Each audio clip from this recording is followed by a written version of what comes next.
President, ladies and gentlemen, I am indeed very happy to be present here today. محمد علی جناح ایک ایسا leader جو لوگوں کے دلوں کی دھڑکن ہے۔ بین الاقوامی دانشور محمد علی جناح کے بارے میں کیا رائے رکھتے ہیں؟ پروفیسر اسٹینلے وولپرٹ اپنی کتاب جناح آف پاکستان میں لکھتے ہیں، بہت کم لوگ ایسے ہوتے ہیں جو تاریخ کا دھارا بدل دیتے ہیں، اور ایسے لوگ تو اور بھی کم ہوتے ہیں جو دنیا کا نقشہ بدل کر رکھ دیتے ہیں، اور ایسا کوئی ہوتا ہے جو ایک نئی مملکت قائم کر دے۔ محمد علی جناح ایک ایسی شخصیت ہیں جنہوں نے بیک وقت تینوں کارنامے کر دکھائے۔ پہلی کتاب قائد اعظم پر لاہور سے ایک شائع ہوئی تھی 1913 میں، تو ایک لیڈر تھے، لال دین ان کا نام تھا، انہوں نے وہ پہلی کتاب مرتب کی تھی۔ 1918 میں پھر سروجنی نائیڈو نے ایک دوسری کتاب لکھی، کیونکہ 1916 میں جو لکھنؤ پیکٹ ہوا، مسلم لیگ اور کانگریس کا مشترکہ اجلاس ہوا تھا، اس میں ایک ایسا معاہدہ ہوا، اس معاہدے کی روح سے مسلمانوں کو ہندوستان کے خاصے فوائد میں اثر آ رہے تھے۔ دوسری طرف نہرو کی بہن مسز وجے لکشمی پنڈت کہتی ہیں، اگر مسلم لیگ کے پاس 100 گاندھی اور 200 ابوالکلام آزاد ہوتے اور کانگریس کے پاس صرف ایک لیڈر محمد علی جناح، تو کبھی ہندوستان تقسیم نہ ہوتا۔ 25 دسمبر 1876 کو وزیر مینشن کراچی میں پیدا ہونے والا ایک بچہ جس کا نام محمد علی جناح بھائی رکھا گیا۔ محمد علی جناح کے والد جناح پونجا گجرات کے ایک مالدار تاجر تھے، اور وہ ان کی پیدائش سے ذرا پہلے کاٹھیا واڑ سے کراچی تشریف لائے تھے۔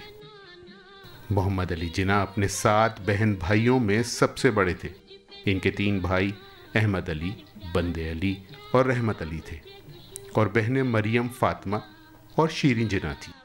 ان کا شمار بچپن سے ہی ذہین مگر شرارتی طالب علموں میں سے ہوتا تھا۔ انہوں نے تعلیم کا آغاز ممبئی میں گوکل داس تیج پرائمری اسکول سے کیا۔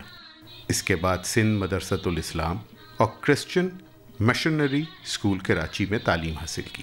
16 برس کی عمر میں میٹرک کا امتحان پاس کیا۔ 1892 میں محمد علی جناح برطانیہ کی grams shipping and trading company سے منسلک ہو گئے، جو ان کے خاندانی کاروبار سے بہت گہرا تعلق رکھتی تھی۔ برطانیہ جانے سے قبل انہوں نے اپنی والدہ کی مرضی سے اپنی ایک دور کی رشتہ دار ایمی بائی سے شادی کر لی، مگر یہ شادی تا دیر قائم نہ رہ سکی، اور ان کے برطانیہ جانے کے 6 ماہ بعد ایمی جناح کا انتقال ہو گیا۔ لندن جانے کے کچھ عرصے کے بعد انہوں نے نوکری ترک کر دی۔ قائد اعظم مشہور انگریزی مصنف ولیم شیکسپیئر سے بہت متاثر تھے، اور ان دنوں ان کی زندگی کا اہم مقصد شیکسپیئر کے ڈرامے رومیو جولیٹ میں مرکزی کردار ادا کرنا تھا، لیکن والد کی ناپسندیدگی کی وجہ سے یہ خیال ترک کر کے قانون کی تعلیم حاصل کرنے کی طرف راغب ہو گئے۔ 1895 میں بار ایٹ لاء کی ڈگری حاصل کر لی۔ اس وقت ان کی عمر 19 برس تھی، اور وہ اس لحاظ سے سب سے کم عمر ہندوستانی تھے جنہوں نے یہ اعزاز حاصل کیا۔ ڈگری حاصل کرنے کے بعد محمد علی جناح کی سیاست میں دلچسپی پیدا ہو گئی۔ اس کی ایک بڑی وجہ برصغیر پاک و ہند میں انگریزوں کی حکمرانی تھی۔ ان دنوں محمد علی جناح ہندوستانی سیاستدان دادا بھائی تاؤجی اور سر فروز شاہ مہتا سے متاثر تھے۔ اسی دوران انہوں نے برطانوی پارلیمنٹ کے انتخابات میں خصوصی دلچسپی کا مظاہرہ کیا، اور وہ ہندوستان میں خود مختار حکومت کے نظریے کے اور زیادہ حامی ہو گئے۔ محمد علی جناح نے انگریزوں کی ہندوستانی باشندوں کے ساتھ بدسلوکی، ہتک عزت اور امتیازی سلوک کے خلاف آواز بلند کی۔ انگلستان میں قیام کے آخری دنوں میں ان کے والد جناح پونجا کا کاروبار تنزلی کا شکار ہو کر تباہ ہو گیا۔ انہوں نے ان حالات کا جواں مردی سے مقابلہ کیا اور ہندوستان واپس تشریف لے آئے۔ 1896 میں اس وقت کی سب سے بڑی سیاسی جماعت انڈین نیشنل کانگریس میں محمد علی جناح نے شمولیت اختیار کر لی، مگر اس وقت تک جناح نے مکمل طور پہ ہندوستان کی آزادی کی حمایت نہیں کی تھی، بلکہ انہوں نے ہندوستان کی تعلیم، قانون، ثقافت اور صنعت پر برطانوی اثرات کو ہندوستان کے لیے مؤثر قرار دیا تھا۔ ممبئی میں وکالت کا آغاز کر دیا۔ وہ بہت جلد ہندوستان کے نامی گرامی وکیلوں کی فہرست میں شامل ہو گئے۔ اس زمانے میں انہوں نے سرفروز شاہ کا سیاسی مقدمہ لڑا اور کامیابی حاصل کی، جس نے ان کی شہرت کو مزید 4 چاند لگا دیے۔ 1905 میں ایک وکیل کی شہرت حاصل کرنے پر معروف ہندوستانی رہنما بال گنگادھر کی توجہ محمد علی جناح کی جانب مبذول ہوئی، اور اس طرح 1905 میں بال گنگادھر نے محمد علی جناح کی خدمات بطور دفاعی مشیر قانون حاصل کر لی تاکہ وہ سلطنت برطانیہ کی جانب سے دائر نقص امن کے مقدمے کی پیروی کرے۔ اس مقدمے کی پیروی کے دوران محمد علی جناح نے اپنے موکل کے حق میں دلائل دیتے ہوئے کہا تھا، ایک ہندوستانی اگر اپنے ملک میں آزاد اور خود مختار حکومت کے قیام کی بات کرتا ہے تو یہ نقص امن یا غداری کے زمرے میں نہیں آتا۔ بال گنگادھر کو مقدمے میں قید بامشقت کی سزا کا سامنا کرنا پڑا۔ محمد علی جناح کی کوششوں کے مثبت نتائج برآمد ہونا شروع ہوئے اور سندھ ہرسٹ کمیٹی بنائی گئی، جس نے دھارا دھند ملٹری اکیڈمی کے قیام میں بنیادی کردار ادا کیا۔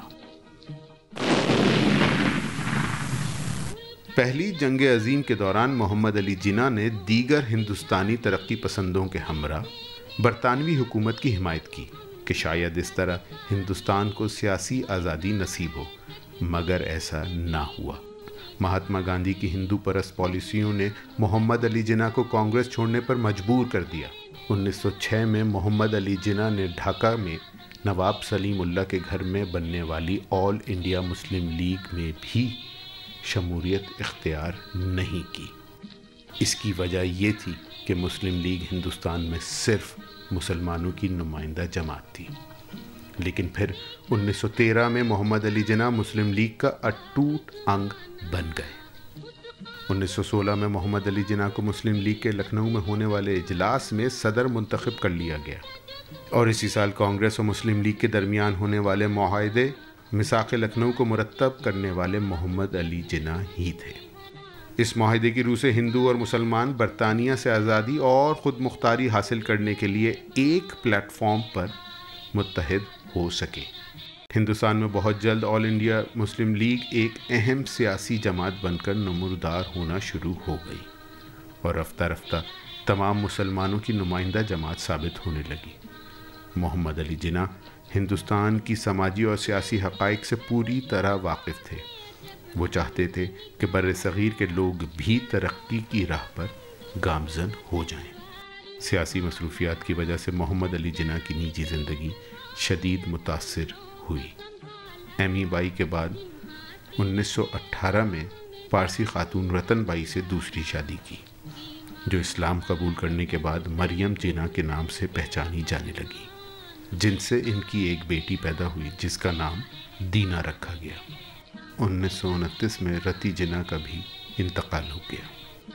محمد علی جناح نے مارچ 1929 میں نہرو رپورٹ کے جواب میں دہلی میں ہونے والی آل انڈیا مسلم لیگ کے اجلاس میں 14 نکات پیش کیے۔ یہ نکات ایک ایسی آزاد ریاست کے قیام کا تصور تھا جس میں تمام مذاہب کو برابری کے حقوق حاصل ہوں۔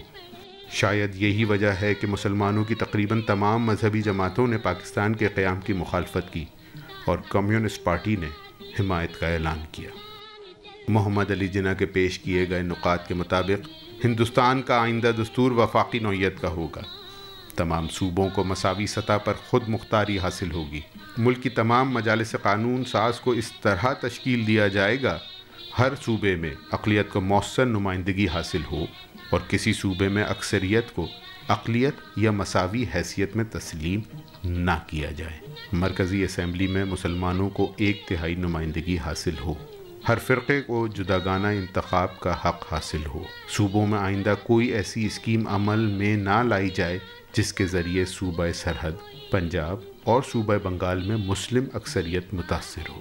ہر قوم و ملت کو اپنے مذہب، رسم و رواج، عبادت اور تنظیم اور اجتماع کی آزادی حاصل ہو۔ آئین ساز کو کسی ایسی تحریک یا تجویز منظور کرنے کا اختیار نہ ہو جسے کسی قوم کے 3/4 اراکین اپنے قومی مفاد کے حق میں قرار دیں۔ سندھ کو ممبئی سے علیحدہ کر کے غیر مشروط طور پر الگ صوبہ بنا دیا جائے۔ صوبہ سرحد اور بلوچستان میں دوسرے صوبوں کی طرح اصلاحات کی جائیں، سرکاری ملازمتوں اور خود مختار اداروں میں مسلمانوں کو مناسب حصہ دیا جائے، آئین میں مسلمانوں کی ثقافت، تعلیم، زبان، مذہبی قوانین اور ان کے فلاحی اداروں کے تحفظ کی ضمانت دی جائے، کسی صوبے میں ایسی کیبنٹ تشکیل نہ دی جائے جس میں 1/3 وزیروں کی تعداد مسلمان نہ ہو، اور آخر میں ہندوستانی وفاق میں شامل ریاستوں اور صوبوں کی مرضی کے بغیر مرکزی حکومت آئین میں کوئی تبدیلی نہ کرے۔